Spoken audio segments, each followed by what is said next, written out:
નમસ્કાર મિત્રો, આજે તારીખ 28 મે 2020 વચ્ચે મૂડ બદલાય અને વચ્ચે આ સમય પણ એવી રીતે બદલાય છે કે આપણી ઈચ્છા મુજબ કામ આગળ નથી વધતું. વચ્ચે 2 દિવસનો વિરામ લેવો પડ્યો અને બીજા કામમાં રોકાયેલો રહ્યો. સાહિત્ય સેતુનો જે વિશેષાંક કરવાનું વિચાર્યું છે એની કામગીરી પૂરજોશમાં શરૂ થઈ ગઈ અને ઘણા બધા મિત્રો ફોનથી અને જુદા જુદા માધ્યમથી એ વિશેષાંકને ધ્યાનમાં રાખી અને સંપર્ક કરી રહ્યા છે, મેટર મોકલી રહ્યા છે. એનો આનંદ છે. વિદ્યાર્થી મિત્રોને પણ વિનંતી કરું છું કે તમારા ધ્યાનમાં આવેલું કોરોના કેન્દ્રિત કોઈ પણ કલાકૃતિ હોય અથવા તો કોઈ પણ પ્રકારના કાર્ટૂન, ચિત્રો અને બીજા કોઈ માધ્યમમાં પણ જેમાં પ્રતિભાનો ચમકાર હોય, કશોક વિશેષ હોય કે જે આપણે માનવે ચૂકી ના જવાય, તો એવું જે કંઈ તમારી નજરે પડે એને જરૂર મોકલજો. અને આશા રાખીએ કે આ વિશેષાંકનો ભાગ પણ બને. હવે જે વાત શરૂ કરવી છે એ આપણે આગળ કહ્યું હતું એમ સાહિત્યિક વાદ વિશે.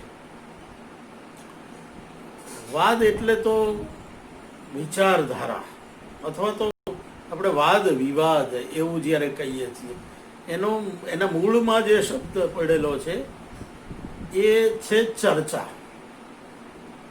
વાદ કરવો, ચર્ચા કરવી.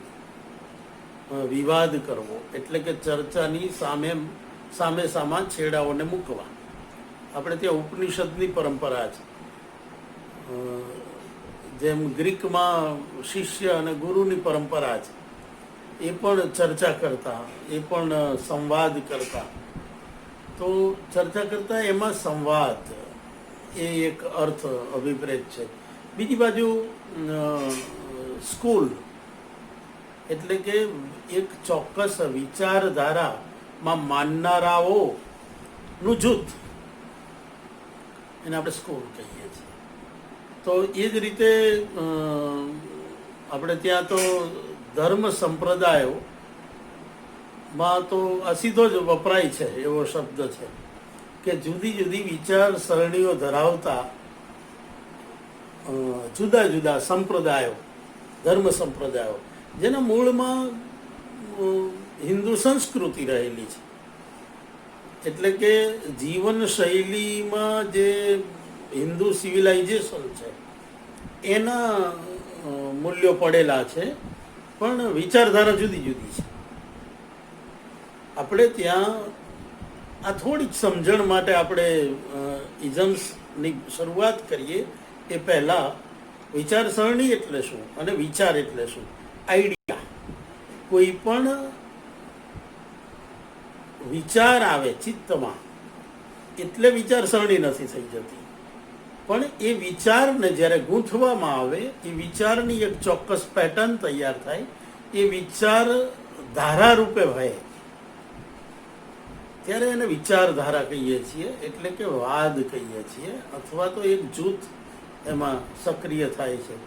જેમ કે આપણે ત્યાં બહુ જ મોટા 2 ફાંટા, એક જે દ્વૈતવાદમાં માને છે, જીવ અને ઈશ્વર 2 જુદા છે, અને અદ્વૈત માને છે કે ઈશ્વર એક જ છે. જેમ કે ઇલેક્ટ્રિસિટી એક જગ્યાએ જનરેટ થાય છે, જન્મે છે, અને વાયરો વડે આપણા બલ્બ સુધી પહોંચે છે. તો ઈશ્વર પણ એવું એક મોટું ઉત્પાદન સ્થળ છે, અને આપણે બધા એના બલ્બ છીએ, અદ્વૈત છીએ, એક છીએ. આ પણ એક વિચારસરણી છે. હવે તો ઘણી બધી છે. ઈશ્વર નથી એવું માનનારા નિરીશ્વરવાદીઓ પણ છે, અને એ જ રીતે ઈશ્વરને સાકાર સ્વરૂપે એટલે કે મૂર્તિ સ્વરૂપે પૂજનારાઓનો પાર નથી, અને નિરાકાર સ્વરૂપને પૂજનારાઓનો પાર નથી. અઘોર એક સંપ્રદાય છે, એની એક વિચારધારા છે. ભક્તિ માર્ગીઓની એક વિચારધારા છે, જ્ઞાન માર્ગીઓની તો આખી પરંપરા છે. પાટ સંપ્રદાયને પણ તમે ઓળખો છો. કોઈક ગુરુ કરવામાં માને છે, કોઈને ગુરુ ન જ હોવો જોઈએ એમાં માનનારા પણ છે.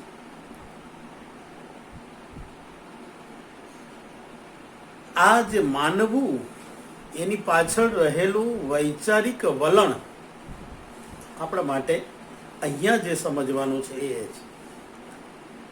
જેમ ધર્મના ક્ષેત્રમાં છે એમ સાહિત્યના ક્ષેત્રમાં પણ જુદા જુદા બિંદુઓને નજરમાં રાખીને વિચારણા કરાય અને એનાથી એ વાદ વિકસિત થયો. એ પણ સાહિત્યના વિદ્યાર્થીઓ તરીકે તમે જાણો છો કે રસ સંપ્રદાય તમે ભણી ગયા છો, વક્રોક્તિ સંપ્રદાય પણ તમે જાણો છો, એમ ધ્વનિ સંપ્રદાય એની પણ એક પરંપરા છે. આ વાદ છે. આ વાદ એટલા માટે છે કે જેના કેન્દ્રમાં રસ વિચારણા છે. સાહિત્યનું જીવાતભૂત તત્વ ગણવામાં આવ્યું છે રસને. તો જેમ રસની આપણે રસ વિશે વિચાર કરવામાં આવ્યો એ રીતે ધ્વનિ એટલે કે શબ્દ જ્યારે કાને પડે છે ત્યારે કશીક પ્રક્રિયા થાય છે અને એની ઉપર જ્યારે વિચારણા કરવામાં આવી, એના અર્થો સુધી કઈ રીતે પહોંચાય છે એની પ્રોસિજરને તપાસવામાં આવી, તો એ આપણે ધ્વનિ સંપ્રદાયના નામે ઓળખીએ છીએ. કોઈએ વક્રોક્તિના રીતે એને તપાસ્યો, કોઈએ એ જુદા જુદા નામ આપવા આહલાદકારીણી જે કીધી. તો આ એક વસ્તુ એક છે, વિચારવાનો પદાર્થ એક છે, પણ વિચારવાની પરંપરાઓ જુદી જુદી છે. માનવ બોડીની રૂપે સાહિત્યને કલ્પના કરી છે, કવિતા સુંદરી એમ. તો એનું શરીર શું છે, એના આભૂષણો શું છે, એની ફેશન શું છે, એનો આત્મા શું છે, શીલ એવી શૈલી. આવું તમે ફેસ સાંભળ્યો હશે. તો એની પાછળ મૂળ શું કહેવું છે? શું તો કે સાહિત્યના જુદા જુદા અંગોને કેન્દ્રમાં રાખી અને જે વિચારાયું એ આપણે ત્યાં વિચારોના એક સંપ્રદાયો રચાયા. એમાં માનનારાઓની એક પરંપરા રચાઈ છે ને. તમે લોલ્લટ, ભામહ, શંકુ અને અભિનવ ગુપ્ત સુધી આવો ત્યાં સુધીમાં રસ વિચારણાને તમે જુઓ એક સૂત્રમાંથી એક વ્યાપક રૂપ લેતું ભાળો છો. તો એ એક આખો વાદ થયો, રસવાદીઓ છે. પહેલા હું આ પરિચય આપું છું. આપણે વિશ્વ સાહિત્યની વાત કરવી છે. પશ્ચિમમાં આવેલા કેટલાક મહત્વના વાદની વાત કરવી છે. એનાથી બીજા પણ ઘણા બધા છે. બધામાં જવું તો કંઈ શક્ય નથી અને બધા વિશેની મારી જાણકારી પણ નથી. પણ જે મહત્વના છે, જેણે વ્યાપક એવો વૈશ્વિક પ્રભાવ પાડ્યો છે અને આ પ્રાદેશિક સાહિત્યમાં પણ એ જુદા જુદા વાદ અને વિચારસરણીઓએ કૃતિઓ ઉપર અસર પાડી, સર્જકોના ચિત્ત ઉપર અસર પાડી અને ખાસ કરીને વિવેચનની જે ધારાઓ હતી, સજ્જ એવા વિદ્વાન વિવેચકોના વિચારોમાં સ્થાન મેળવું એવા જે વાદ છે એના પરિચયાત્મક અભ્યાસ થાય એવો કંઈક દ્રષ્ટિકોણ મારો છે. પણ એની ભૂમિકા રચતા પહેલા વાદ શું છે એ વિશે આપણે સ્પષ્ટ થવું છે. અને વાદના વારાફેરા પાછા જોવામાં આપણે ત્યાં તો આની એક આખી વર્ષો જૂની, આમ જોવા જાવ તો 1,500-2,000 વર્ષ થી આ પરંપરા આવી છે અને એમાં પુષ્ટિ થતી રહે છે, એમાં ઉમેરા થતા રહે છે, એના જુદા જુદા અર્થઘટનો થતા રહે છે. અને ભરત મુનિએ શું વિચાર્યું હશે? વિભાવાનુભાવ વ્યભિચારી સંયોગાદ રસ નિષ્પત્તિ. આટલું કહેનાર ભરત મુનિએ અભિનવ ગુપ્ત આવે, અભિનવ ગુપ્તને મૂકો, જયંત કોઠારી આવે, અથવા તો આપણા પંડિત યુગના, અને સુધારક યુગથી શરૂઆત થઈ, પણ પંડિત યુગના આપણા પંડિતોએ જે રસ ઉપર વિચારણા કરી, અંગ્રેજોએ જે અંગ્રેજી અને કેટલાક જર્મન વિદ્વાનોએ એના ઉપર જે વિચારણા કરી અને જે અર્થઘટનો કર્યા છે, એ અર્થઘટનો ભરત વિચાર્યા હશે કે પ્રશ્ન છે? કદાચ એવું ન પણ હોય, પણ એક નિમિત્ત બનાવે છે.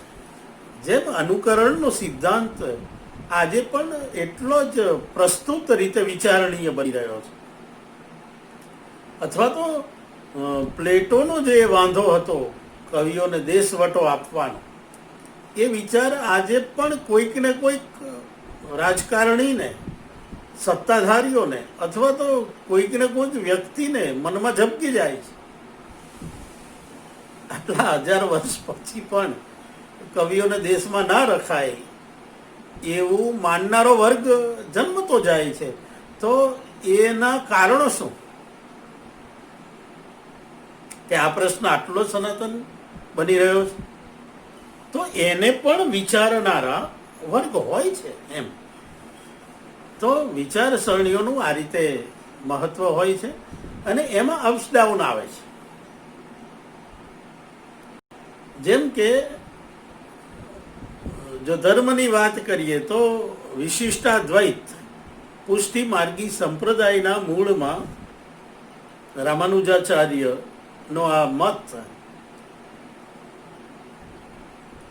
એમાં દ્વૈત પણ વિશિષ્ટ રીતે, અને એમાંથી તમે જોઈ શકો કે નારી તત્વને બાદ કરી અને નર અને નારાયણની સ્થાપના કરી.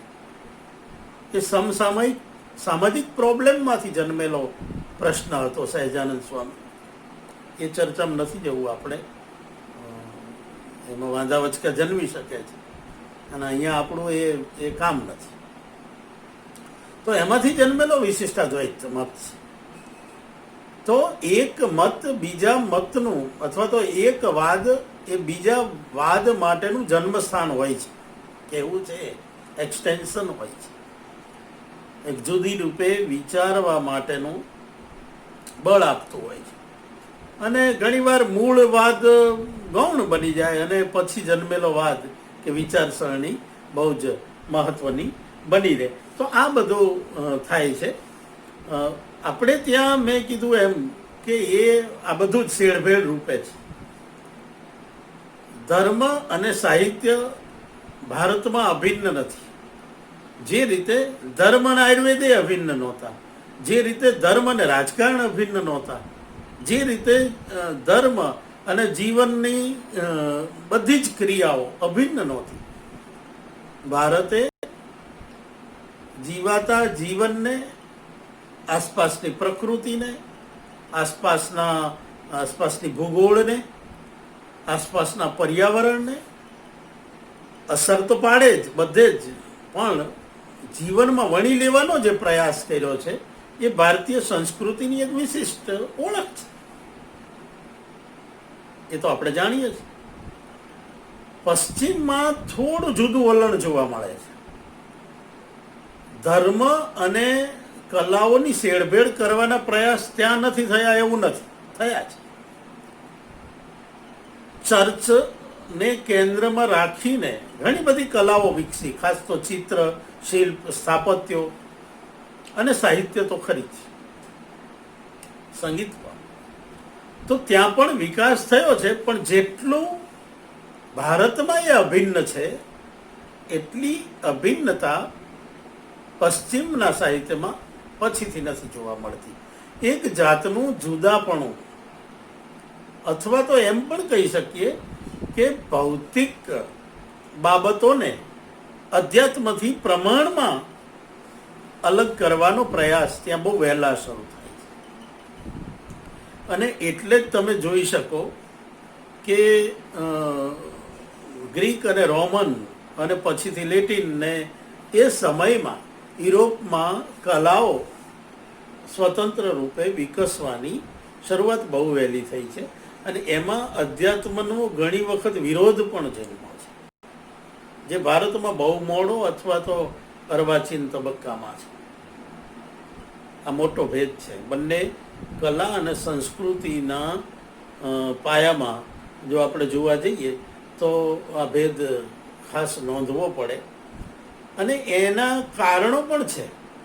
ત્યાંના ફિલોસોફરોએ ટ્રેડિશનલી વિચારવાનું રીબર્થ પછી તો સ્પષ્ટપણે છોડી દીધેલું.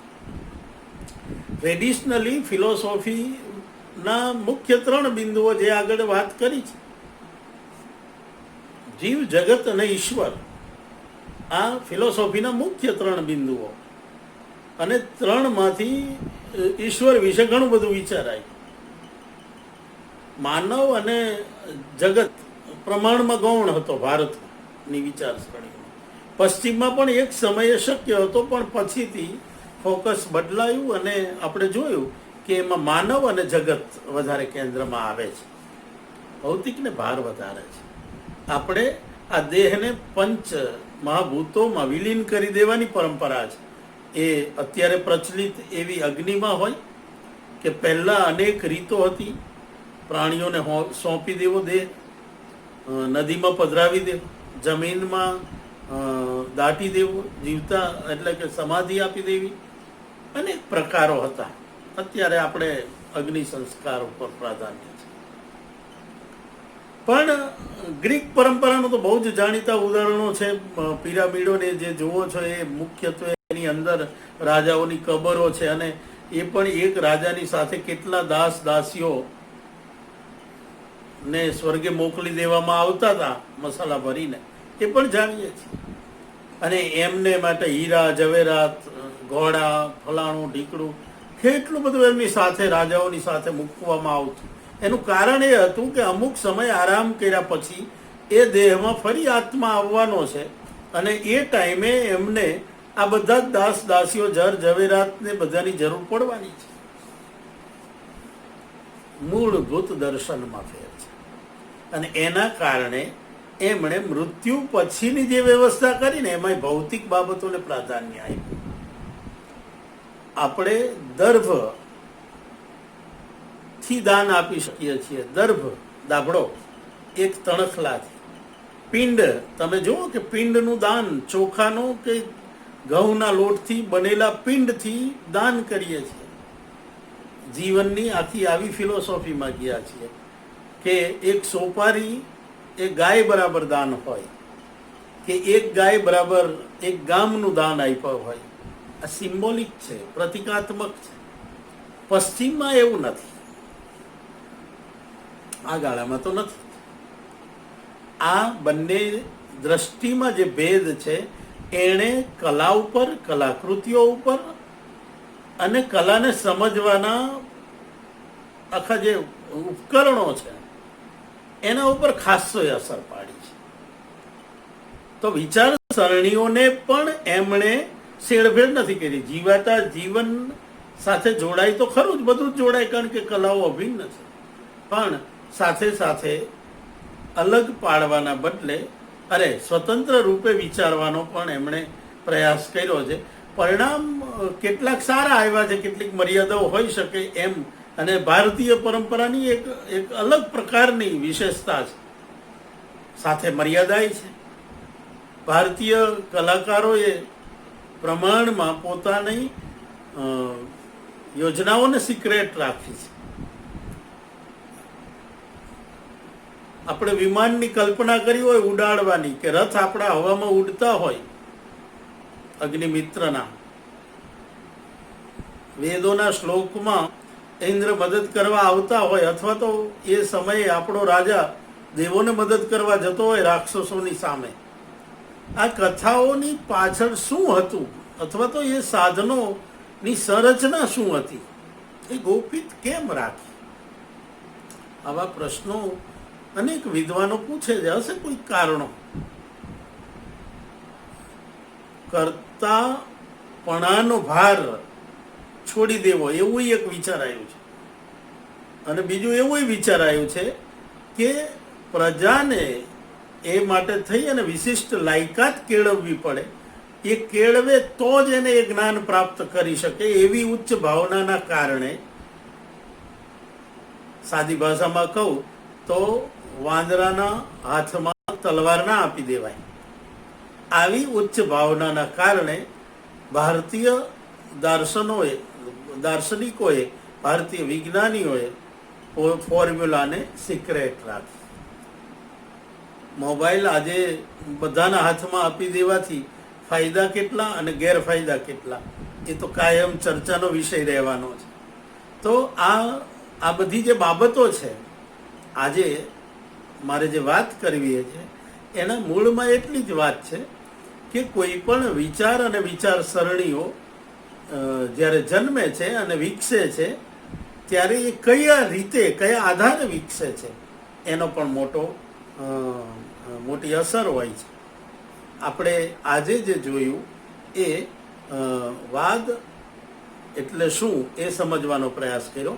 સાથે એની સ્કૂલ બને, એટલે કે એક ચોક્કસ વાદમાં વિચારનારાઓની એક સ્કૂલ બને, એક ધારા બને, સંપ્રદાય બને. એને આપણે ધર્મ અને શિક્ષણ સાહિત્યને કેન્દ્રમાં રાખી અને જોવાનો પ્રયાસ આપણે આજે કર્યો. હવે આપણે શરૂઆતમાં પશ્ચિમમાં કયા કયા વાદનો પ્રભાવ હતો અને પછીથી એમાં નવા ઉમેરા, સુધારા વધારા કેવા થતા ગયા અને એમાંથી સાહિત્ય ઉપર કેવો, કલા ઉપર કેવો પ્રભાવ પડતો ગયો એની વાત કરીશું. અહીંયા અટકીએ. આભાર.